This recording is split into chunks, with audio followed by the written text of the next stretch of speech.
Olá, eu sou o professor Guilherme Tucher. Nesse vídeo eu vou estar trazendo para vocês uma discussão que eu tive com os meus alunos da graduação sobre a elaboração dos planos de aula para as aulas de natação. Eu acho que essa é uma discussão muito importante porque traz para a gente a reflexão e a necessidade da gente planejar, da gente organizar e sistematizar as nossas aulas. É muito comum o professor não fazer esse planejamento e muito menos o plano de aula. Mas muitas vezes eu acredito que o professor não faça isso porque não saiba como fazer e porque acredito que o plano de aula não é uma coisa útil, né? Não é uma coisa que ele pode usar no dia a dia dele. Então acompanhe essa discussão aí comigo, que eu vou mostrar para vocês como montar o seu plano de aula e a importância dele para a melhora das suas aulas. Um grande abraço. Vamos pensar primeiro na adaptação ao meio aquático. O que a gente está falando agora? Que essa adaptação ela tem finalidade de gerar autonomia na criança, no indivíduo, no jovem, seja lá o que for, para que ele consiga, se a gente for pensar até na competência motora aquática, ter experiência no ambiente aquático, e a gente falou que esse ambiente aquático deveria extrapolar o ambiente da piscina, então a gente está pensando, na medida do possível, em condições onde ele possa ter momentos de lazer na praia, no rio, no açude, em alguma coisa nesse sentido, na piscina também, lógico. Então a gente tem que pensar em todas a grande possibilidade de experiências que ele pode ter na água para que ele venha adquirir essa adaptação ao meio aquático. E dentro lá dos conteúdos que eu passei para vocês, eu sugeri lá 7 ou 8 conteúdos de ensino. Então o que vocês precisam fazer é justamente isso. Vocês precisam criar um plano de aula para poder ensinar aqueles conteúdos de ensino. Mas percebam que não faz sentido você ensinar todos os conteúdos numa aula só. O plano de aula ele é conduzido para você ensinar alguma coisa em uma determinada aula. Então, o plano de aula ele é específico para uma aula. Se ele é para uma aula só, você tem que pensar aí em um ou no máximo 2 ou 3 conteúdos que poderiam ser ensinados ao mesmo tempo. E eu também sugeri para vocês uma ordenação de ensino desses conteúdos. Então, por exemplo, a gente tem lá a descoberta do meio como o primeiro conteúdo de ensino e a propulsão como o último conteúdo de ensino. Como eles estão muito distantes dentro daquele ordenamento, não faz muito sentido que você ofereça uma aula, que você faça um plano de aula para poder ensinar esses dois conteúdos. Porque um, em princípio, é muito simples, que é a descoberta do meio, e o outro, teoricamente, é muito mais complexo, porque já envolve uma certa quantidade de domínios do corpo dentro da água para que aquela criança, para que aquele indivíduo consiga se deslocar. Então a minha sugestão é que vocês peguem conteúdos de ensino que são bem próximos. Então talvez ali descoberta do meio e respiração, flutuação e sustentação. A sugestão é que peguem um ou no máximo 3 que sejam conteúdos mais próximos dentro daquele ordenamento que eu passei para vocês. Como é que vocês vão decidir a complexidade da atividade? Aqui tem uma sugestão para vocês. Ó. Então, por exemplo, eu vou pensar para adaptação ao meio aquático, se esses meus alunos eles são considerados para vocês, dentro do grupo de vocês, como iniciantes, intermediários ou avançados. Percebam que aqui o avançado não tem nada a ver com saber nadar crawl, costa, peito e borboleta. Eles são iniciantes, intermediários ou avançados dentro da etapa de adaptação ao meio aquático. Então, o que seria um aluno intermediário, iniciante aqui? Desculpa, possivelmente uma criança, talvez ali de 2 ou 3 anos, vamos pensar na condição ideal, né? Uma criança de 2 ou 3 anos que nunca fez aula de natação, pode ser que ela tenha certas experiências por conta própria, né, com a família dela, em piscina, na praia, mas ela nunca fez aula sistemática de natação. Então ela tem que aprender de forma ordenada todos esses conteúdos. Essa é uma realidade. Se ele é iniciante e ele é criança, possivelmente eu vou ter que estar ensinando aquilo que está lá no início dos conteúdos de ensino. Não faz sentido na primeira aula dessa criança eu estar ensinando propulsão, giro, salto, não tem nada a ver. Tá? Então vocês vão ter que escolher um nível de ensino e vão ter que imaginar na cabeça de vocês um momento que essa criança está do processo de aprendizagem. Ele pode ser iniciante e está em qualquer momento desse da aprendizagem. Pode até ser que seja um iniciante que está aprendendo alguma coisa de salto, de giro, isso não tem problema algum. Mas se é um iniciante que está fazendo atividade de giro, significa que são atividades de giro muito simples. Por outro lado, se fosse um aluno que você classificou como de nível intermediário e ele está fazendo atividades de giro, são atividades mais complexas. Se for um aluno que você considera como avançado, ainda está na adaptação ao meio aquático, e possivelmente seria uma criança ali de 8 a 10 anos, ele vai fazer atividades de giro, de salto, de propulsão, só que mais complexas. Os conteúdos em si da adaptação são sempre aqueles.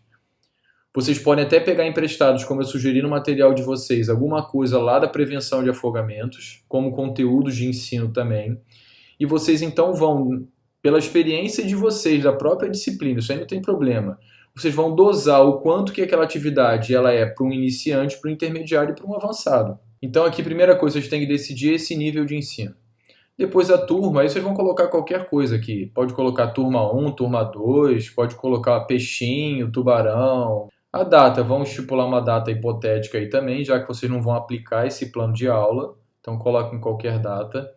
A duração da aula, as aulas são de 20 minutos. Então pensem numa aula de 20 minutos. Local, aqui também é alguma coisa hipotética. Podem colocar o nome de um clube que vocês conheçam, de um local que vocês gostariam de trabalhar, tanto faz. E aqui como é que funciona a ideia de unidade e tema. Unidade, para todo mundo agora, será a adaptação ao meio aquático, que é a estrutura maior. Dentro da unidade adaptação ao meio aquático, vocês vão escolher um tema. O tema é justamente os conteúdos de ensino que vocês vão ensinar. Então, por exemplo, escolhi adaptação ao meio aquático como a minha unidade. O meu tema pode ser flutuação e sustentação. Ou o meu tema pode ser só respiração. Então, o tema da aula é o conteúdo que vocês escolheram. Se a gente estivesse pensando lá na frente nos nados formais, aí tem um exemplo aí. Minha unidade pode ser nado de crawl. Aí depois, dentro de tudo aquilo que a gente pode ensinar no nado de crawl, que nós veremos mais para frente, qual vai ser o tema da minha aula? Essa minha aula é sobre pernada e braçada. Não, essa minha aula é sobre virada olímpica. Minha aula é sobre saída e chegada. Não sei, esse é o tema da aula. Como você poderia errar aqui? Se você indicar qualquer coisa para a unidade que não seja adaptação ao meio aquático, então já estou dando a cola para vocês. Unidade tem que ser adaptação ao meio aquático. E o tema da aula é um conteúdo, ou dois.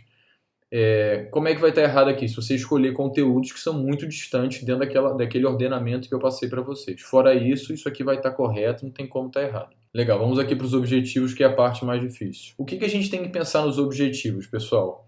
O objetivo é aquilo que eu gostaria de alcançar com os meus alunos no final daquela aula. Então a aula de vocês está pensada para 20 minutos. O que você gostaria que seu aluno fizesse depois de 20 minutos de aula com você? Percebam então que em 20 minutos você não vai resolver o problema da humanidade.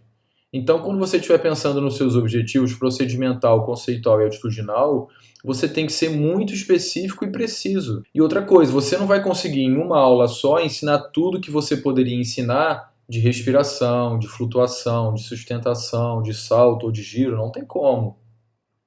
Você teria que pensar na sua imaginação que você tem para nível iniciante talvez 1 ou 2 anos para poder ensinar esses diferentes conteúdos, e você está dentro de, vou chutar um número aqui, dentro de 200 aulas, você está pegando uma aula para poder mostrar para mim como ela funciona. O que seriam esses objetivos? É o que você quer alcançar no final da aula. Então é uma ação, é aquilo que você gostaria de depois de 20 minutos, ou se fosse uma aula tradicional, de 50 minutos, é aquilo que você gostaria de observar no seu aluno.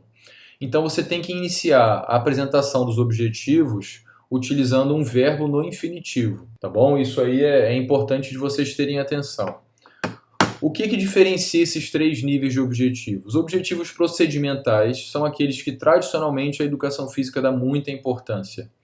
O objetivo procedimental é o saber fazer. Se você indicou lá como tema da aula respiração, o seu objetivo procedimental tem que ser alguma coisa relacionada ao ensino da respiração. Você não pode colocar como unidade adaptação ao meio aquático, tá certo. Tema da aula, respiração, ok, tá certo. Procedimental, que o aluno deslize por 5 metros sem colocar o pé no chão. Não tem nada a ver. Os objetivos procedimentais têm que estar relacionados ao tema da sua aula. Então, o exemplo que eu tinha dado. Se o tema da aula é respiração, o que você gostaria que o aluno fizesse no final da aula? Então, por exemplo, objetivo procedimental. Realizar 10 respirações com as mãos na borda, realizar a inspiração do ar fora da água e a expiração de forma submersa. Percebam que são coisas bem palpáveis, coisas bem observáveis. Por que muitas vezes os professores, não só de educação física, não utilizam os planos de aula? Porque ele acaba se tornando tão teórico e tão enfirulado que ele acaba não tendo finalidade nenhuma. Então a gente tem que pensar em alguma coisa que seja útil para vocês, que seja útil para você ter o seu plano de aula quando você estiver lá do lado de fora da piscina ou dentro da piscina. Como eu costumava fazer isso? Eu tinha uma pasta daquelas de papel de carta, que geralmente as meninas têm quando são novas, pelo menos na minha época elas tinham, e eu colocava os planos de aula ali dentro. Eu podia estar dentro ou fora da piscina e geralmente não molhava o papel porque o próprio plástico protegia. Então, o objetivo procedimental é aquilo que você gostaria que seu aluno fizesse em termos de movimento no final da aula. Mais uma vez, como você só tem 20 minutos, você não tem como ter muitos objetivos procedimentais. E esse objetivo procedimental não pode ser muito mirabolante. O que é o objetivo conceitual? Antes disso. Por que a ideia do objetivo conceitual e do atitudinal? A ideia é a gente pensar o nosso aluno de uma maneira mais global. A gente pensar o nosso aluno não só como alguém que tem que aprender o movimento, mas alguém que tem que entender aquilo que ele está fazendo. Essa ideia dele entender aquilo que ele está fazendo é o que a gente vai chamar de objetivo conceitual. E o objetivo atitudinal é todo aquele comportamento, todas aquelas atitudes e valores que você gostaria de passar para o seu aluno, que você considera que são importantes para ele, enquanto nadador, enquanto indivíduo, para a saúde, como atleta, ou seja lá o que for, que vai depender do momento que ele se encontra. O objetivo atitudinal, ele pode ser que não esteja diretamente relacionado ao tema da aula. E eu vou dar um exemplo para vocês. Mas o objetivo procedimental e o objetivo conceitual, eles têm tudo a ver com o tema da aula. Então, se a gente pensasse mais uma vez aí como tema da aula, respiração. O objetivo procedimental, realizar 10 respirações com as duas mãos na borda. Esse seria o meu objetivo procedimental. Qual seria o meu objetivo conceitual? Vai sempre começar com entender ou compreender, por exemplo, né? Então, meu objetivo conceitual, entender que o ar é inspirado pela boca e expirado pelo nariz. Esse é meu objetivo conceitual, o entendimento que a criança, que o jovem, que o adulto, isso aqui vai servir para qualquer nível de aprendizagem, e não só para natação, lógico, é aquilo que você gostaria que ele entendesse sobre o que ele tem que fazer. Por que isso é importante? Porque se o aluno não entende o que ele tem que fazer, como é que ele vai fazer correto? E é por isso que, se a gente fosse trazer isso para a nossa realidade agora, por que eu estou explicando o plano de aula para vocês, conceitualmente? Porque se vocês não entenderem o que é para fazer, vocês vão fazer errado. E depois não tem como eu chamar a atenção de vocês, afinal de contas eu não expliquei como era para fazer. Então eu estou explicando em termos de conceito o que é para ser feito, para que o procedimento, que no caso de vocês é executar, é realizar o plano de aula, né, planejar o plano de aula, isso possa ser bem feito. Outra coisa importante entender é que pode ser que a criança, que esse indivíduo consiga alcançar um dos objetivos e não alcançar o outro. Pode ser que no final da aula a criança entenda o que ela tem que fazer. Você pergunta para ela assim: "Ô João, você entendeu o que é para fazer?" "Sim, tio, eu entendi que é para puxar o ar pela boca fora da água e tentar soltar o ar debaixo da água pelo nariz, mas eu não consigo, me incomoda o nariz, entra água, eu fico com medo." Legal. Ele entendeu o que é para fazer. Então o conceitual foi alcançado, mas o procedimental não. Então são 3 objetivos que se complementam, mas na verdade eles têm um certo grau de independência, ou seja, eles são interdependentes. Vamos tentar trazer essa raciocínio para uma outra esfera aí. A maioria das pessoas, eu acredito que até todas, e até as crianças, sabem que fumar e que beber não faz bem para a saúde, né? Que isso é nocivo. Então, conceitualmente, as pessoas sabem que isso é ruim, que as pessoas não deveriam consumir bebida alcoólica e depois dirigir, mas mesmo assim as pessoas fazem isso. Então, o conceito não está coerente com o procedimento. A pessoa sabe o que tem que fazer, o que não tem que fazer, mas ela não age de acordo com aquilo que ela sabe ou não fazer. O atitudinal, vou prosseguir, tá? O atitudinal, como eu falei para vocês, é aquele objetivo que ele pode estar relacionado ou não com o tema da aula. Por quê? Porque dependendo do que você for ensinar, pode ser que a criança tenha que desenvolver ou adquirir uma certa atitude que ela não tinha antes da aula, e você espera justamente desenvolver durante a aula. Vamos dizer que você já sabe que na sua turma tem algumas crianças que têm medo de estar na piscina. Lembrando que a gente está sempre falando de adaptação, tá? Que é nosso momento agora. ou que você tem algumas crianças que não se sentem tranquilas, não se sentem confiantes no ambiente aquático, ou algumas crianças que fazem certas brincadeiras com os outros colegas que você não concorda, e você então, como objetivo atitudinal, você espera que a criança se sinta segura no ambiente aquático, que ela respeite os outros colegas, que ela respeite o professor, que ela saiba respeitar as regras das atividades. Isso tudo poderiam ser atitudes, ou seja, comportamentos que você espera desenvolver ou que você espera alcançar com essas crianças até o final da aula.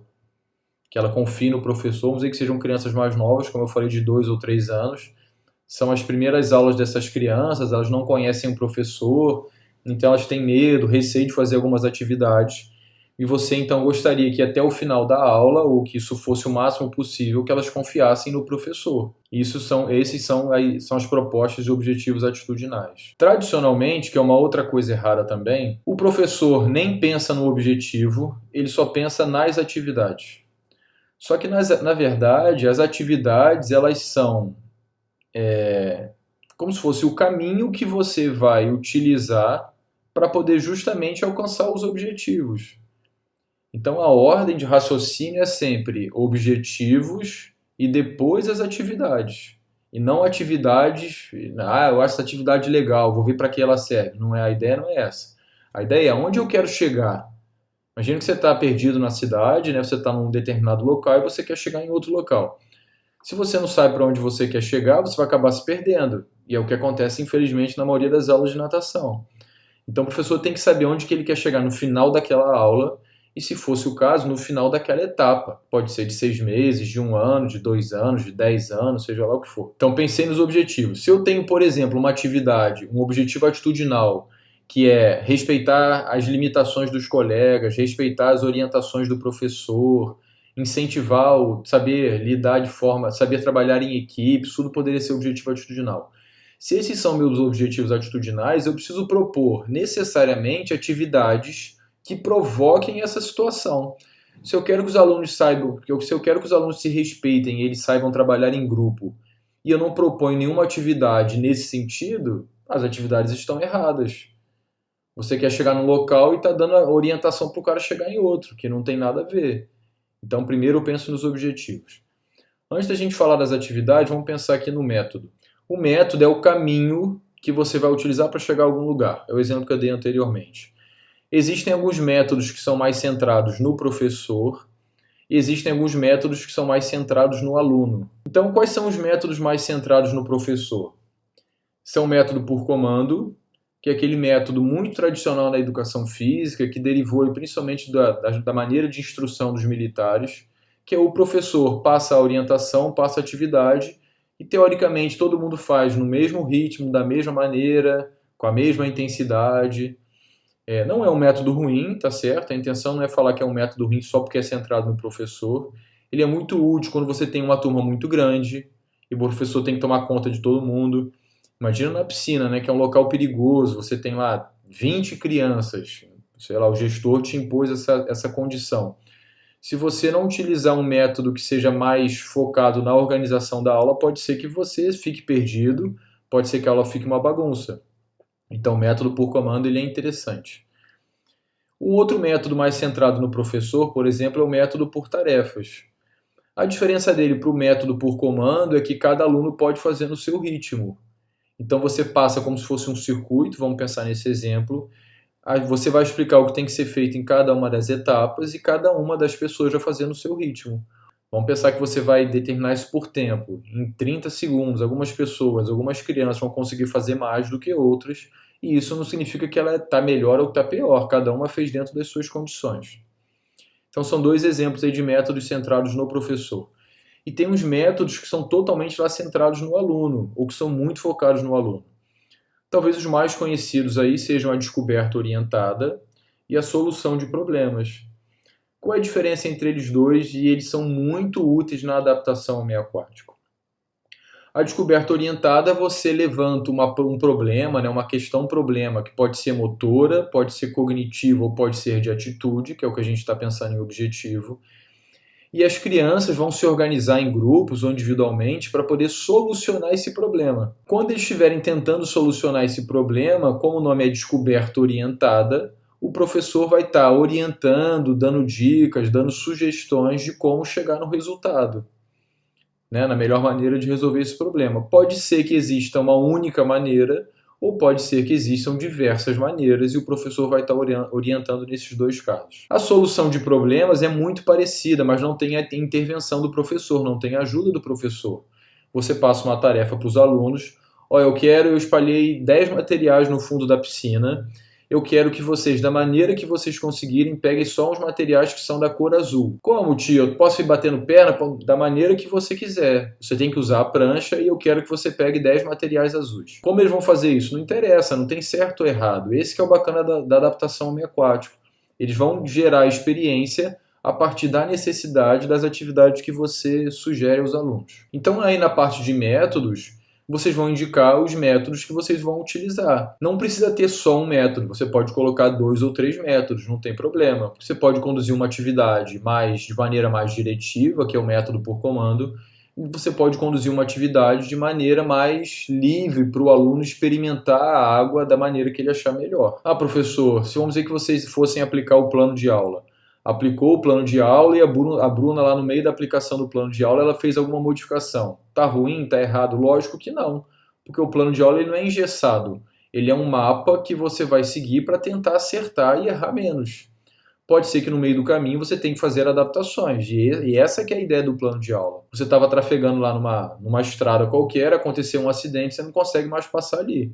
Você vai pegar uma via alternativa, mas no final você vai chegar onde você queria. E aí que está a manha do professor, ele utilizar o plano de aula como um guia, mas ele entender que a aula é viva, né? Que os alunos o tempo inteiro vão estar tendo comportamentos diferentes, os alunos têm experiências diferentes, e o professor vai fazendo adaptações. Depois que eu pensei aqui nos meus objetivos e eu escolhi o meu método, você pode até deixar o método para poder escrever depois, não tem problema, vou pensar nas minhas atividades. A gente tradicionalmente divide a aula, não só de natação, mas qualquer aula, em 3 partes. Uma parte que a gente chama de inicial, uma parte principal e uma parte final. A parte principal é aquela parte, como o próprio nome diz, que é a mais importante da aula, é a parte principal. A maior parte do tempo da sua aula deveria estar concentrada aqui. Aqui a gente tem que tomar o cuidado para não cair num erro comum da educação física, de achar que a parte inicial tem que ser sempre um aquecimento preparatório, para poder preparar fisiologicamente o organismo para a parte principal, onde as atividades são mais intensas. Não tem nada a ver, a gente está falando de crianças, a gente está falando de aprendizagem. A parte inicial pode ser um aquecimento, pode ser uma atividade lúdica? Lógico que pode, mas a intenção não é preparar fisiologicamente o organismo para a parte principal. Por exemplo, em festa de aniversário de criança, alguém já viu criança fazer alongamento ou aquecimento para poder brincar de pique? Não, isso não tem nada a ver. Isso é isso é um costume da parte do treinamento esportivo, de atletas. A gente não está falando disso, a gente está falando de crianças. Mesmo que fossem adultos, a gente está falando da etapa de adaptação ao meio aquático, então não tem nada a ver. A maior parte das atividades na parte principal não exigem grande esforço fisiológico, a intenção não é essa. Então, parte inicial, eu posso estar explicando para os alunos o que vai ser feito na aula. Então, pode ser uma explicação, né, mais teórica, eu posso direcionar a atenção das crianças. Lembra que na aula passada a gente fez isso e isso, agora a gente vai dar continuidade, aquelas atividades vão ficar mais difíceis. Então, você vai explicar para as crianças o que será feito. Você pode fazer também uma atividade recreativa, uma atividade lúdica, um jogo, dentro ou fora da piscina, aí vocês que vão pensar melhor. Vou deixar a parte principal para depois. A parte final seria o encerramento da aula. Da mesma maneira, pode ser uma atividade lúdica, para que as crianças vão para casa felizes da vida, querendo voltar na próxima aula. Pode ser só uma discussão teórica sobre o que aconteceu, sobre as dificuldades que você percebeu nos seus alunos. Na parte principal é onde exatamente você vai pensar em atividades que desenvolvam os objetivos que vocês escreveram lá em cima. Então, como é que a gente sabe se o plano está certo ou não? Eu vejo a coerência justamente nesses pontos. O nível de ensino, o tema da aula, os objetivos e o que está proposto na parte principal. É assim que a gente vê a coerência do plano de aula. Aqui no final, eu gostaria muito que vocês indicassem uma referência bibliográfica de acordo com as normas da ABNT. E eu gostaria muito que vocês tentassem utilizar um livro ou um artigo realmente, não uma página da internet. É lógico que a gente não vai achar nos artigos proposta de exercícios de aprendizagem. Isso não tem nos artigos. Alguns livros até tem. Mas não significa que você está propondo as atividades a partir do livro ou do artigo. Significa que você se baseou nas discussões de um livro ou de um artigo para poder propor o seu plano de aula, para poder pensar lá nos objetivos procedimentais, conceituais e atitudinais. Ou seja, você não tirou isso de trás da orelha. Toda essa discussão que a gente está fazendo aqui, isso foi baseado numa teoria. E essa teoria tem lá os artigos para vocês. Esse campo observações seria o caso de vocês aplicarem esse plano de aula. Vocês poderiam estar aqui no final da sua aula fazendo uma avaliação daquilo que vocês fizeram. A atividade número 1 não deu muito certo, porque os alunos são muito iniciantes. Ou propus uma atividade que acabou exigindo conteúdos que os alunos não estão preparados para poder fazer. Então, as observações aqui seriam como se fosse uma autorreflexão, uma autoavaliação da sua própria aula. Por quê? Porque também é muito comum o professor, quando faz o plano de aula, termina a aula dele e não faz nenhuma autorreflexão, e ele acaba cometendo os mesmos erros a vida inteira. Então, é importante que ele termine a sua aula, ele pense sobre o que ele fez, para que ele repita o que foi positivo e ele não erre o que ele considerou como negativo.